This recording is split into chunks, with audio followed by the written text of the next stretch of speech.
Dreamweaver, Chapter 10 Surprise Attack. May purity live in our souls. A chorus of voices greeted. May purity live in our souls, Michael replied and signaled for his comrades to sit as he took his seat at the head of the table. Jason immediately took to facilitating the meeting, reading first the agendas and then the action items. Michael waited for him to finish before interrupting. I think we can postpone these matters until the end. There is more urgent business that requires our immediate attention. I apologize if the matter I bring up may affect any of your presentations or mood. Please, brother, speak freely and let us share in your woes. It was Gemma who spoke, and Michael returned an appreciative glance. You may have heard about my failure 13 years ago. Details were unnecessary. The mere mention of Michael's failure, for he only had one blemish, and they all knew immediately the topic of discussion. Brother Jason and I knew the boy was different the moment we laid eyes on him. Yes, I've heard, Jeffrey commented. The boy awoke by himself. Michael nodded. And much more. You have all heard of the incident at the garden. It is the work of that man. So the rumors of his abilities are true, Kenny murmured. Nonsense, Jason chided. Remember who you are. Michael immediately picked up the growing panic. It is good news, he announced.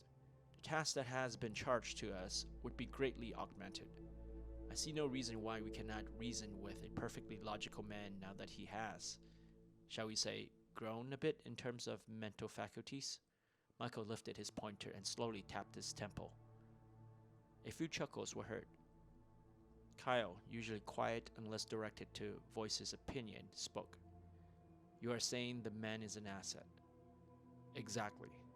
Is there any doubt that once he meets the Great Purity, he would not be convinced as we all are? Michael asked. A hush fell across the room.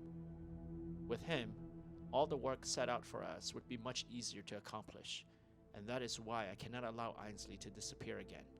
He is so near that I can almost taste him. Well, as Brother Michael said, since he was at the garden, he must be in the region. We can send guardians to comb the land. Gemma again volunteered her support. Michael nodded approvingly. What we need are suggestions like those. Our top priority is to find and bring Ainsley into our folds once more. Well, Thomas started, but the crack of the rifle echoed around the thick walls of the chamber, drowning his words and snuffing his life despairingly short. Mariska landed heavily, parting the large conference table cleanly in half. The wandering eyes that had darted high up into the dark ceiling focused immediately on this white-haired woman. You, Gemma shouted, but was instantly thrashed against the wall. Mariska's hair fluttered slightly, the only trace of recent movement on her still, steely frame.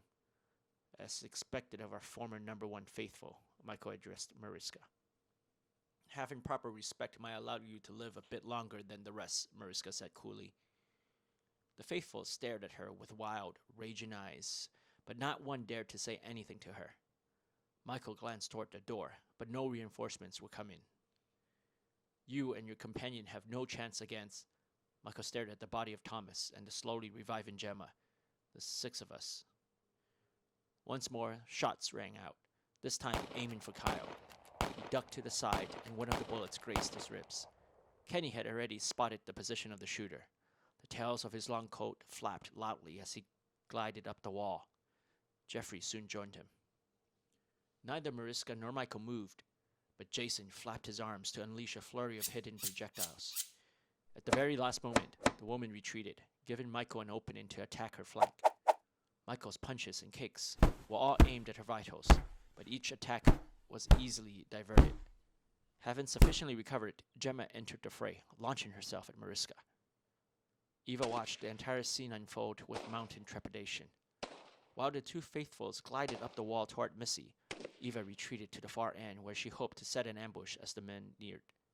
In her haste, however, she lost her footing and fell. Her hand reached out, finding a fistful of the thick tapestry hanging from the wall.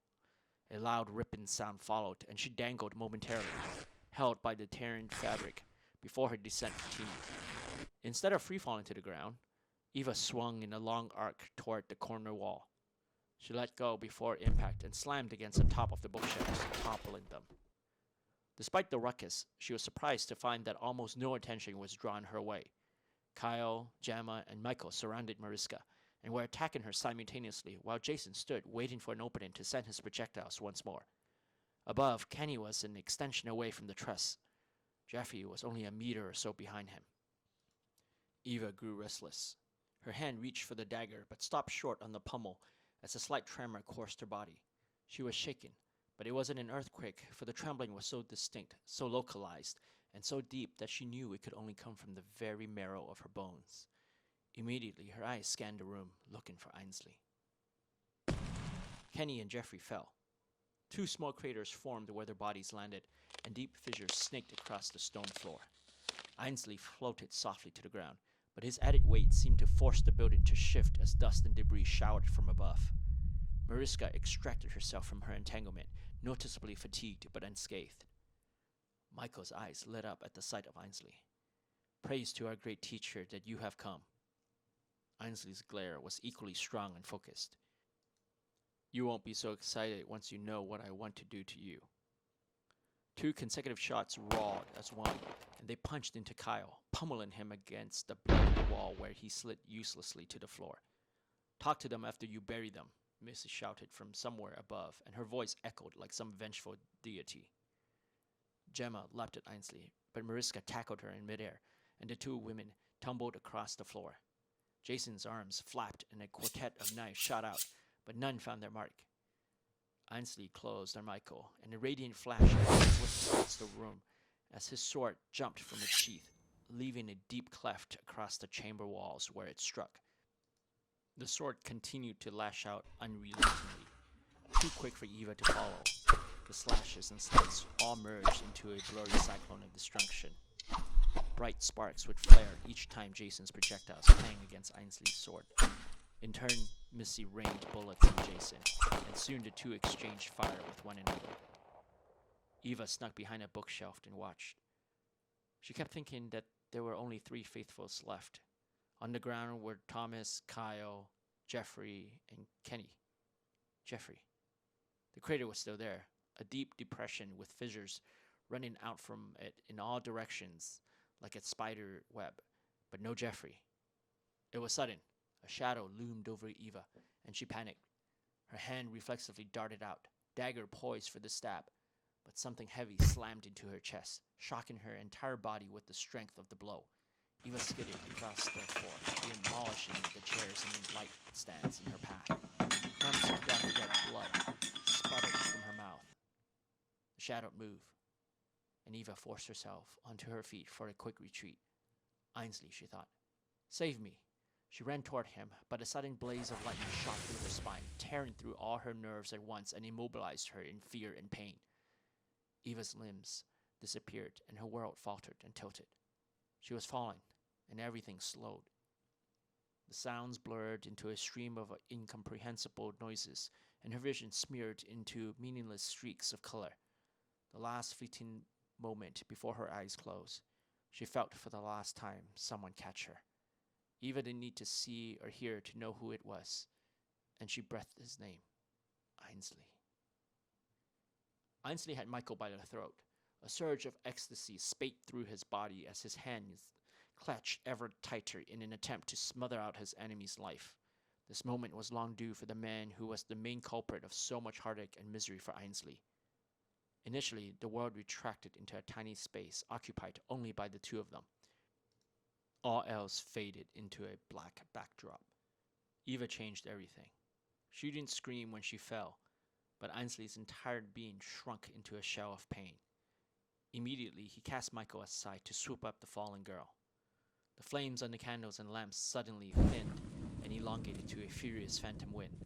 The fire reflected off Ainsley's dark eyes, burned a sharper, thicker carmine as the image of Jason slowly came into focus. The blow Jason delivered was aimed at his unprotected back, but somehow she blocked it. Eva had saved him. Ainsley lifted her limp body and let out a horrific scream. A torrent of blackness poured into the room, flooding everything within in impenetrable darkness. All the senses were dull, blinded, and muted. Michael shivered in fear, and then anger for feeling that way. This time he was utterly humiliated and completely defeated. With the little reserve strength he had left, Michael tried to expel the darkness, summoning every fiber in his body to work in unison. In the black void, he grunted in silence. His eyes bulged, his nose flared, his teeth clenched and scraped. His muscles knotted and burned. His pores oozed steamy, salty sweat until rays of sharp, blinding light pierced through his thick blackness and coalesced into larger columns, wholly dispelling the darkness. Michael collapsed. Only bodies lay around him. The night sky was afire, and as his hearing returned, he noticed loud, chaotic shouting. Michael realized that a large gaping hole now lay where the dome had been, and the sounds and sights afforded him came from the opening. He tilted his head and exhaled. Although he was still alive, his companions were dead, and Ainsley was gone.